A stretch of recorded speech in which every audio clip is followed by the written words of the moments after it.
Vincenzo, é Radar dos Emprestados ou Loan Watch? Qual que é o nome mais ousado que a gente vai usar para esse quadro? Eu ainda não sei, cara.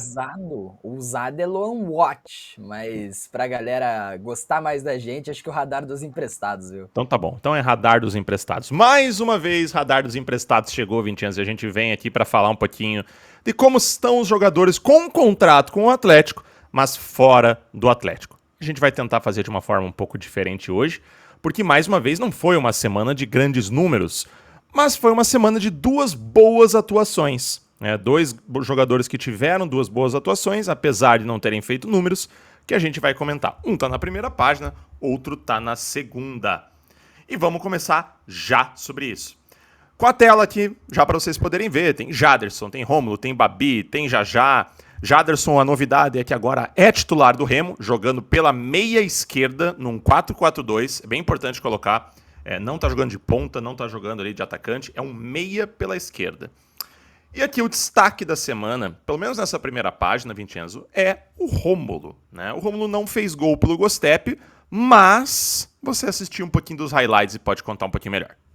Cara, é realmente impressionante como tá solto o Rômulo, até jogando como centroavante, é bem verdade, até em momentos como uma dupla de ataque, mas é um cara que tá conseguindo sair muito bem da área e combinar muito bem. Tem um lance, até coloquei no Twitter o lance, um passe de letra que ele dá para colocar o companheiro de cara pro gol. Outro lance em que ele faz uma fila, passa por 3, 4, 5 jogadores e coloca uma bola na trave. Mas aí tá um problema do Rômulo. O Rômulo tem 3 gols marcados e ao mesmo tempo tem 3 grandes chances perdidas. Então, em 6 jogos, ele faz 3 gols e perde 3 grandes chances. É algo que assombra o Rômulo desde o início da carreira. Um jogador que não tem números tão grandes em gols. E talvez Sim. por isso também números grandes em grandes chances perdidas. Então, se evoluir esse aspecto, talvez possa ser útil no futuro para o Atlético. Mas fora da área, como vem jogando ao longo de toda a carreira, ele vem muito bem. E aí é interessante demais ver como ele tem sobrado na segunda divisão turca. Era o esperado, é bem verdade.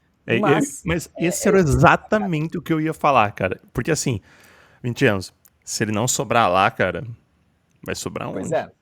Então, era o esperado, mas tem que se destacar isso, né? Mesmo assim, Pois tipo, é. ele é o cenário em que ele está inserido e ele estar indo bem lá é um ponto positivo. Então, o Rômulo, Concordo, interessante. plenamente. Interessante lá no Gostep, cara. Fico feliz aí que esteja tendo um bom desempenho, tá? Porque querendo até voltando aqui, são 6 jogos, 3 gols e 2 assistências, são 5 participações em gol em 6 jogos, então é um número positivo.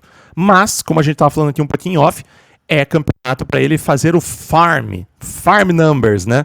Pra ele fazer número para a carreira dele, até pro Atlético visar, quem sabe uma venda depois, afim, né? Eu acho que é assim que vai ter que ser. É Seguindo, verdade. Vincenzo. Cara, Ô, desculpa, sobre manda. o Matheus Babi, tem algo para ser destacado também. Ele não é titular do Penharol, é bem verdade. Ele até marca um gol recentemente, mas na última partida do Penharol, que foi contra o Racing do Uruguai. Conhecemos o Racing do Uruguai no sorteio da Copa Sul-Americana, por exemplo, nessa última semana.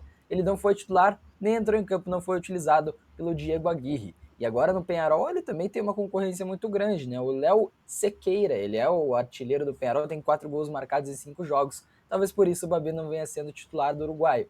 Mas é o mesmo caso do Rômulo. Quanto tem de diferença da segunda divisão turca para a primeira divisão uruguaia? É diferente. Mas, Eu acho que o futebol uruguaio é mais forte que a segunda não, divisão eu também turca, acho. Vincenzo.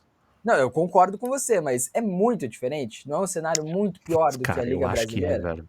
Cara, eu Não, acho que é, não cara. sei. Porque assim, cara, se você for ver, tipo, o campeonato uruguaio, Vincenzo, eu acho que tem, tem times ali que a gente consegue vislumbrar como times que conseguem competir, cara. Tipo, você vai lá, Não você muito. coloca lá, por exemplo, um Nacional do Uruguai, sei lá, um Penharol, Sim. um Liverpool do Uruguai, né? Não é um time ok de competitivo. Não sei se tá muito bem nesse ano. Acho que não, inclusive. Mas tá bem começando ainda. Só foram acho que 5 ou 6 jogos É, por lá, né? Mas tem muito time, cara. Tem Defensor Sporting, River Plate do Uruguai, o próprio Danúbio que a gente vai jogar contra na é verdade. Sul-Americana. É Eu acho que é verdade. muito mais competitivo do que um time, cara, da segunda divisão da Turquia, cara. Se Não, eu você também falasse acho da que é mais primeira divisão, eu competitivo. concordava. Mas talvez seja um futebol em que o Matheus Babi deveria mostrar mais. E aí, pela concorrência, ele não vem Eu tendo concordo. tanto tempo de Eu jogo. concordo contigo, cara. Num Eu Penharol concordo. que é líder isoladíssimo do É. Uruguai, né? O Penharol tem 15 pontos somados em 5 jogos, tá Ah, então 100% só na foram 5 competição. jogos mesmo. exatamente. Tá, não, perfeito. Deu pra entender. Eu acho que a gente tá na mesma linha aqui de pensamento. Exatamente. Seguindo, Vincenzo, segunda página, um Cauã ainda banco. Juninho, banco do Cianorte por enquanto. Vamos ver a Série D ainda do Juninho por lá. E dois aqui que eu quero trazer. O Daniel Cruz continua como titular do ABC.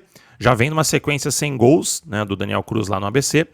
E Matheus Felipe faz seu 8º jogo pro Ceará. Eu acho que é válido eu colocar aqui.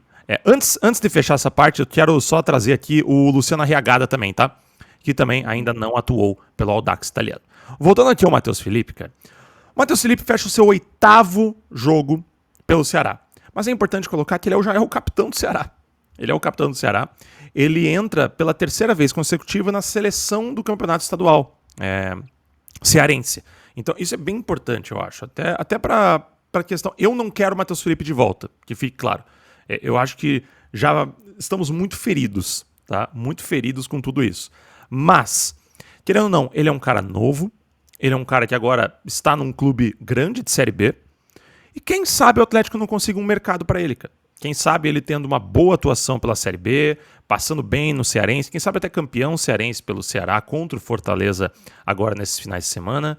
Eu penso assim, Vincenzo, é meio que engordar o boi, sabe? Você está engordando o boi pro abate depois, mas eu acho importante, realmente importante, essa negociação do Matheus Felipe sair, porque eu não consigo mais ver o Matheus Felipe com a camisa do Atlético. Mas eu quero que ele vá bem pelo Ceará pra gente poder negociar legal ele. Cara, é interessante, né? Porque o Matheus Felipe é um jogador que consegue causar um impacto positivo quando chega nos times. Por exemplo, no Atlético, quando ele chega, ele é elogiado. Ele tem boas partidas. E aí, talvez pelo jeitão de zagueiro que não dá risadinha, talvez por tantos outros motivos, ele consegue ter essa primeira impressão muito boa. No Ceará, ele já assumir a faixa de capitão com 8 jogos é É um feito importante. legal.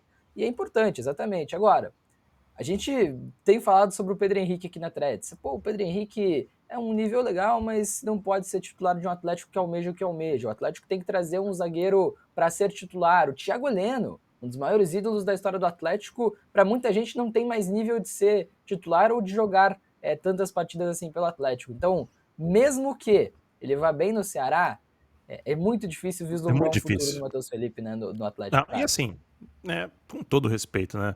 A gente tem que evoluir, né, Vincenzo? A Ah, gente sim. tem zagueiros hoje muito melhores que o Matheus Felipe, já tinha no passado A zagueiros própria muito base, melhores. A própria base, o próprio Marcão, vale muito mais a pena exatamente. apostar, né, do que o Matheus Felipe. Mas o Matheus Felipe é Opa, eu até coloquei a tarde errada aqui, ó. Ele é o emprestado da semana. Matheus Felipe é o emprestado da semana pelo grande jogo que fez pelo Ceará, entrando na seleção do futebol cearense mais uma vez. Matheus Felipe consegue o prêmio. A gente vai juntar depois esses prêmios em Vincenzo. Vamos ver no final do ano quem ganhou Verdade. mais prêmio para a gente poder mandar uma Duchener-Brás direto para o vencedor. Espero que não seja para a Turquia, cara. Para a gente não precisar mandar uma ducha lá para a Turquia. Mas tá tudo Já certo. pensou? Vincenzo, tá falado, hein, cara? Tá feito. O que você precisa mais nesse quadro, Vincenzo? O que mais você gostaria de ver aqui? Cara, é muito legal a gente fazer esse quadro semanal, porque mesmo que não tenha. Por exemplo, o Daniel Cruz não entrou mais em campo desde a eliminação do ABC na Copa do Brasil. Pois é. Isso faz 8 dias já. É a data FIFA também, acaba impactando nisso, mas a gente fazer esse quadro, uma ideia semanal, é muito legal porque a gente vê a evolução. E a gente tem acompanhado os caras. Cara, o Rômulo foi ver ali, viu algumas estatísticas dele, viu os highlights dele ali. E você vê como o cara tá solto, como tá diferente até a fisionomia do Rômulo jogando lá na Turquia. Então é interessante. Vamos seguir acompanhando até o final do ano. A gente vai ter bastante história para contar do Luan Watch, o do Radar dos Emprestados, né, cara? Muito bem. Tamo junto, então? Fechado? Fechado. Tamo junto, Então, tá valeu. falado. Tamo junto, Vincenzo. Um abraço. Até semana que Valeu. vem.